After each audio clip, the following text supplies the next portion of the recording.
Welcome to Agriculture and Seasons.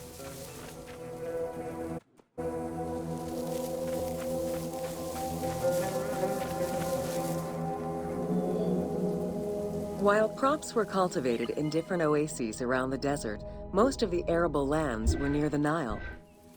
Two types of cereal grain were cultivated, barley and an ancient wheat known as emmer.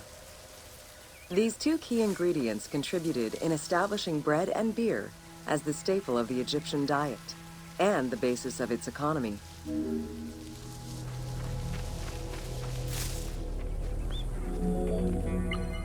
The Ptolemaic era created an agricultural revolution with the introduction of advanced agricultural techniques and new grain types such as rice, durum wheat, and pearl millet. The resulting agricultural mass production greatly increased the economy of ancient Egypt. It also prompted the development of storage and transportation, allowing long-distance trade with other regions.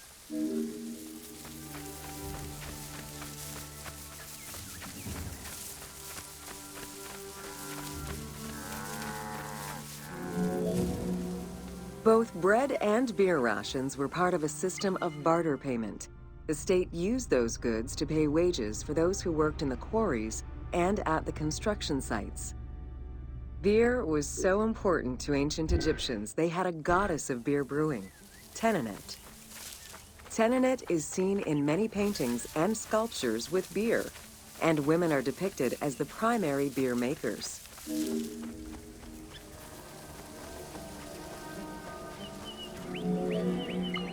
In order to increase agricultural production, fertile land was divided into plots and large agricultural villages were encouraged.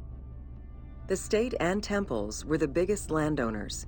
Depending on the region, fertile land was managed by civil servants or rented to individuals. Ancient Egyptians relied on rudimentary tools for land cultivation. Soil was broken down with hoes, and wing plows were used to make furrows.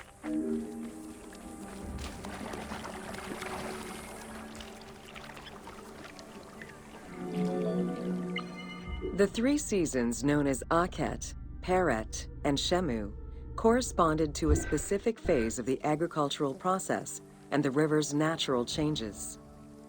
Akhet was the time of the flood, beginning with the appearance of the star Sirius in July.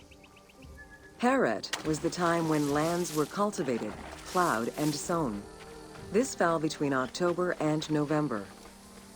Shemu ran from May to September and was when harvesting and taxation began.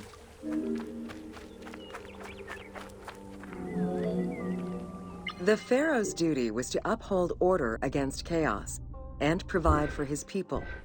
Priests and local governors also wanted to appear as protectors of the people. However, any variation in the Nile's seasons could cause water shortages. This had devastating consequences on wheat and barley crops. The pharaoh, administrators, and priests knew they needed to demonstrate their ability to prevent such a catastrophe from happening. And so they invented the story, which would be inscribed upon the famine stela.